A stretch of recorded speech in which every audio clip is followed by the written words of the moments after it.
So I just watched this video of this guy, and I usually watch his stuff because it's sometimes, I mean, he's pretty good videos. They're interesting. They're always, there's a little violence mixed in. He gives some comedy to it. I like that.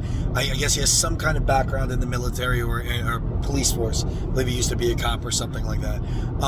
That doesn't really relevant. It might show his bias a little bit, but he usually seems fair. I don't always agree with what he has to say, and I do think he tends to more than not just be like, blank check for police. But in the video, they talk about how this assailant tried to stab a canine, and they had to kill the assailant to protect the canine. And in a side note, in the middle of the video, he shows a video of a man who kills a canine dog.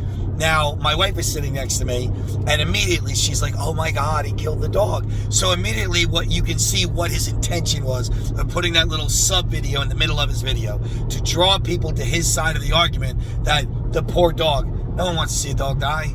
So in the video that he did, the sub video, it was an insane man who's running around the streets naked with like a sword or something. So you need to understand the parts they leave out that they don't want the viewer to understand because they're trying to manipulate you. A canine is not meant to be a weapon. That was not its purpose because it has no control. So it's no different if you're going to look at the canine as a weapon than if it gets stabbed, it gets stabbed. There's no argument. There can't be a penalty for killing a canine dog if he's a weapon because he's the same thing as a dog. I mean, she's not a dog, a gun. So if I broke your gun, I don't go to jail for life. To say you killing a canine, a human being should go to jail for life for that, like killing a cop, is absurd. It is obnoxiously absurd. You are a moron. You don't care about the rule of law. You don't care about human life. You're an idiot. You just should stop speaking. Please don't have children. Don't speak too much. When you have a dog, a canine dog, he's trained on how to, honestly, fake that he found drugs. But he's also supposed to find drugs.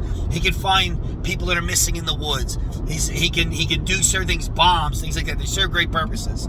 They're also meant as a deterrent, as a threat of violence. It works because people are scared of barking and biting dogs. There's no arguing any of that. Whether or not it's a weapon is a whole nother debate. And if you're going to argue that it's a weapon, then shut up if you got stabbed. Go get another weapon. You can't jump both sides of the fence depending on how it meets you. They'll try, but that's intellectually dishonest. It's nonsense. How can you debate with somebody if they take one position and then as soon as it suits them, they take your position, then go back to their position? That's not a debate then. It's like you're just always right and I'm always wrong is your argument, and whatever you say should go, which is usually the mindset of most police.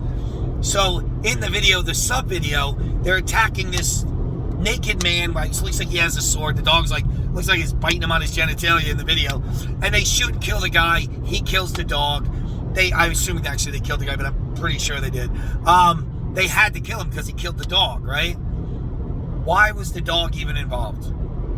If the purpose of the dog and everybody's understanding the psychology behind a canine is the fear of the violence, of the threat of the dog biting you and so forth. The man's naked, running down the street with a sword. You think he's scared of the dog? I mean, yeah, to some extent, human nature takes over, but he's not going to make rational decisions. You're not going to show him the dog, and he's going to go, oh, now I'm going to listen. I'm naked with a sword running down the street. So whose fault was it that dog died? It was not that crazy guy with the sword. He was just a victim of the circumstance.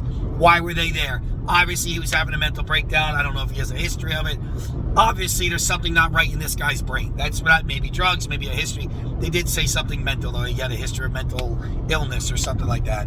Whatever disorder he has or whatever, I'm not, As police officers, what was the goal of releasing the dog? Did you think the dog was going to keep him in check? Or did you think a struggle was going to ensue, which is going to happen? And I'm sorry. I start getting bit by a canine dog, I'm going to try to kill the dog. I don't care. If I start getting stabbed by a police officer, I'm going to try to disarm him and kill the police officer. I have a right to my life. The cops don't get to say that's not true, even though they take it. That doesn't matter. I still have a right to defend my life. That's in the Constitution. That's in the law. That's a right given by God, not by the Constitution. That's just how it is. If you come on to me and try to hurt me, I don't care what you are. I will take your life. If you're trying to take mine, I'm going to match your aggression with my aggression, maybe go a step further. That's how it is. That's the way it's supposed to be. So then they go back to the video. This guy, something with an ex-girlfriend, he's got a knife, he's being a jerk, whatever. I'm not opposed to the fact that they should just, guys like that, you know what? I don't care if you kill him. I really don't. I'm not a martyr like that. The guy's a piece of shit. He's chasing this girl. If you don't kill him, he'll probably end up killing her. There's a great argument. Do I think we should live in a society where maybe you arrest him and then stick him in jail for 10 years? Yeah. You know, but then what happens when he gets out? I don't know. You know? But they tear gas his house. He tries to flee. There's cops everywhere. We're not talking about like 3 cops. We're talking about 30 SWAT guys with AR-15s all over the place. He's not going anywhere. He's in the middle of suburbia. You get the whole place off. He jumps the fence. As soon as they see him, they're like 30 yards away, as you see in the video. They release the dog. They had just had a conversation how the guy has a knife. Why would you release the dog? Like you guys want to like say like the guy was going to kill the dog, didn't care about the dog. Sounds like to me like his handler didn't give a shit about the dog. They already knew he didn't have a gun. They already knew he was holding a knife, which means he was no threat to the cops. No threat. He jumps a fence, got a wooden fence behind him. There's 7 guys with AR-15s. They're not really worried about him. Like, you know, you can do your whole, oh, I'm a tough guy cop. You don't understand the adrenaline. I got body armor on. The guy's got a 3-inch blade. I've got an AR-15. I'll take any cop in the world on. You give me the AR-15 and body armor, I'll give you the 3-inch blade. Let's see who comes out on top. I can guarantee you 100 times in a row, maybe even the one time the gun jams, I'm still going to come out on top. So there's no fear. And they weren't alone. There was, 8 cops right there. What was the thought process of releasing the dog? The thought process of releasing the dog was it gives them the excuse to kill the man. Don't kid yourself. Don't lie. I'll argue this with the cop who did it. You're a piece of shit. I'll tell you to your face. You tried to get that dog killed. I can't believe the guy didn't get it off, and I'm not so sure he was trying to kill the dog. Because if you notice when his hand was back, and I could be wrong, but in the video, it looks like the blade is going out the bottom. That's not the action you would do if you were trying to kill the dog. You don't slice at a dog, you would jam it into a dog, because a dog has fur. It's not like human flesh where you're trying to slice it. But who knows, maybe he was trying to kill the dog. But the dog was literally trying to bite his leg off. What was he going to do? He's not in the wrong. Sorry, the dog tries to get a hold of you with his teeth. You stick a knife in his neck and defend yourself. What else do you do? Sit there and, like, they really do that. Like, don't resist. He's biting my arm off or my leg off. And look, if you want to come back like all you idiots do with your whole like, oh, well, you shouldn't have committed the crime. You can't argue both sides of the fence. Either we live in a world with laws that police are supposed to enforce and abide by at a higher level than the citizens, as a matter of fact, and we believe in the justice system and right innocent till proven guilty, the whole thing, or we don't. You can't pick and choose that, well, he was accused of something really heinous, so we just throw all that out the window and shoot him. You can't do that. Because what if he's not guilty? What if he's accused of something he didn't do? And then they're like, oh, but he molested that child, or he did it. No, you're jumping the whole thing and saying, we know he did it. That's a totally different argument. If you want to argue about what the penalty should be for child molesters, I'll probably be on your side. As far as I'm concerned, we should chop them all up and feed them away to dog food. I'm sorry, that's how I feel. You know what I mean? Now, is there a gray area in there? Is there some argument to be made, well, he was 19 and she was 15? I don't even think that's a bad thing. I don't pay attention to that nonsense. That's dating. Like, it's retarded. And then it's like, where does it fall? I don't know. What generation are you in? What years are you in? Because you go back freaking 100 years and 13-year-olds were getting married. And that's just disgusting and terrible in American society today. But 100 years ago, it was commonplace. And you just assume because of the way you feel today, you're so much better. Do I think 13-year-olds should get married? No, I don't. I think that's crazy. But I was raised now. 100 years ago, I probably would have said, yeah, of course, because that's what everyone does. It's like everything else that the people today try to take out of context, time context, and say, I'm so much better, so I view this. How are you all going to feel in 100 years when you're all considered disgusting animals because you ate red meat? You're going to be like, well, I mean, it's not, I just had a steak. Oh my God. Like, that's the way you're going to be viewed. And that's the context that people don't understand. The handler of that dog should have faced some kind of punishment. He should not have a dog anymore either. No doubt about it.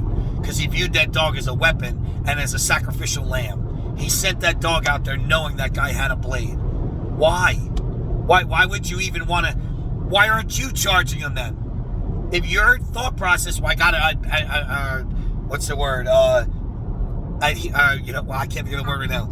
What is the word when you grab apprehend? That's it. Apprehend the suspect, apprehend the criminal. Then go do it yourself, tough guy. Why are you gonna let that dog go out there? And they act like they're the ones that were protecting the dog. Like what? I threw my kid in an alligator pit, and then I jumped in and saved him because I'm the only one who cared about the kid. Well, you're the idiot who threw the kid in the pit. You know what I'm saying? Like, that's what they did with that dog. They knew the guy was unhinged, 10-hour standoff crazy. And then they said, instead of, I'm going to sit here and surround this guy now with high-powered rifles, and he's going to obey or we're going to kill him, one of the two, I'm going to release the dog and let the dog go wrestle with the guy with a knife so he can charge up on him and kill him. That was intentional. That's not unintentional. That gives them the whatever letter of the law that they need to meet, whatever precedent they have to abide by to say, well, we had justification. You know what I mean? He was gonna kill the dog. Come on. It's. I watch these videos and I watch the guy, the donut, whatever he is, and I think you have a bias, and that's obvious. I also think they're dishonest. I think just like the cop was dishonest, I think this guy who made the video is dishonest because he's pretending to not know all the things I just said. He's pretending that he didn't put that sub video in as a means to deter you to one side of the argument. Obviously he did that. The dog was killed. Who doesn't want to not see a dog get killed? You know what I mean? So that was intentional. And my argument is always the same thing when I argue with anybody. If you're in the right, if you're the right in this argument, whatever it is, why wouldn't you tell the truth? And you say, well, he did not tell. Yes, he did. Because if he put another video in there to sway you from one side of the argument to the other, that's not telling the truth. Why let the facts remain where they are? And why didn't he point out the things I pointed out? The gentleman is known to have a knife, not a gun. You guys have 20 yards from him with 6 of you with AR-15s. Cops are everywhere. He's got nowhere to go. Why didn't he say, I'm not quite sure why they released the dog in the first place. That wasn't really necessary. He's going to run. Where's he going to run to? He's right there. You guys could literally shoot him where he's standing. What's he going to do? They needed a reason to go kill the guy. And don't think for a second they don't do that, because they do. And any cop who tells you otherwise is lying to you. They're lying. It's not the truth. It's just not. Nothing they did made any sense. 10-hour standoff, shooting tear gas. You know what building he's in, yet he jumps the fence to get away. You know what I mean? Like, you didn't have the building surrounded. You didn't have the building that he was in surrounded so he couldn't go anywhere. What do you mean? And it was funny how they looked like they did walk like two houses, because they were staged up the road. Like, what? The house he's in. What are you doing? There should be a cop all the way around it. Like, once he comes out, you arrest him. Problem solved. Unless that's not your goal. Unless you're not looking to just arrest him. You're not looking to just de-escalate and solve this situation. You're looking for more. Here's your opportunity to kill a dirtbag. You have a certain homicidal influence in you that you enjoy this kind of things. And they go and do it. And that's fine. And look, nobody's going to cry over this guy. Maybe somebody, obviously. Everybody's loved by somebody, but nobody's really going to... I don't know if the guy was really even a bad guy. I don't know if he had a mental breakdown. I don't know what happened. But he had a history of harassing this girl. Is that true even? I don't know. Because after this YouTuber shows the one video to adjust your bias, maybe the information he's giving isn't true either. Where is the source? Who says that's true? What if him and that girl had a history of a violent relationship on both sides? That could happen. I know, let's not challenge the woman because she has a vagina. Everything she's saying must be true, but what if she didn't tell the truth? Now, obviously, the guy's a piece of crap. He's, wouldn't let her, I don't know if she was trapped inside or what, wouldn't let her go, he had a knife, okay, and then he was in standoff with the police for 10 hours, I don't know, maybe he was scared to death they were going to kill him. Ain't that silly of a fear anymore, Who knows, maybe the girl's dating one of the cops on the police force, they left that part out, I don't know. There's a million different variables, and I'm not saying any of them are true. I'm not. I'm just simply saying they could be true. They're all factors that weigh into this. And that bring into question, why did they intentionally kill this man? What was the why did they do it? It wasn't an accident. This was intentional. They murdered this man. They were in a position where they were allowed to murder this man, and they took that right. Okay. But at no world do you live in that you think, he's got a knife, I'm going to release this dog, and then he's not going to try to stab the dog. He's going to let the dog bite his leg off. No human being is doing that. And he isn't in the wrong to do that. He has a right to defend his life also. If that cop came up and tried stabbing him in the leg, he's going to stab the cop back and defend himself. And how do you argue that he's not allowed to do that because he doesn't have a badge? He's allowed to let the cop bite his leg off? No. He has a right to defend himself. He's scared for his life. What he didn't factor in was these other bloodthirsty cops were also the ones that were going to take his life. I mean, if he could go back in time, the guy would probably be like, all right, I'll let him chew my leg off, just don't shoot me, you know? But, you know, you can't make that decision when a dog's biting your leg. You're freaking out. You're doing shit in the moment, you know? And, you know, the one guy calls it the room temperature challenge. I like that guy. You know, he's a self-defense guy. That's what the guy took, was the room temperature challenge. And who knows, maybe the world is a better place than he's gone. But to pretend that he's in the wrong because he tried to defend himself against a dog biting his leg off just because you put a label on the dog, because you put a label on, that's all, it's the label. Oh, he's a cop dog. Okay, I don't care. Cop dog bites my leg, I'm going to try to break its neck. What do you think I'm going to do, sit there and go ahead, bite my leg? No, you defend yourself. It's what human beings do. It's what anybody does, any animal in the world does. You know, you're going to defend your life. You don't care about rules or labels or whatever. But I just think it's really important when we see these videos to take it from the other perspective, or take the reality of the situation, not the bias, not the manipulation, not the, oh, but look at this other video where this cop was killed, this dog was killed by a man with a sword that was naked running down the street, and you're like, why was the dog fighting the man with the sword? What is wrong with these cops? Don't they love these dogs? Like, clearly not. You know, like, oh, I'm just going to let you go and good luck. He has a sword, but I'll let you try to bite him. You'll get him. You know, and if not, we'll shoot him and kill him. Oh, so that was the goal all along. You know what I mean? It's, you know, that's the bait. He goes, it's the rabbit to the dog. The dog grabs the rabbit, you shoot the dog. You know what I mean? But in this case, the dog is the bad guy, and the canine is the rabbit. Anyway, all right, that's all I got to say about that, because I was going to text the comment, and I'm just not texting the comment.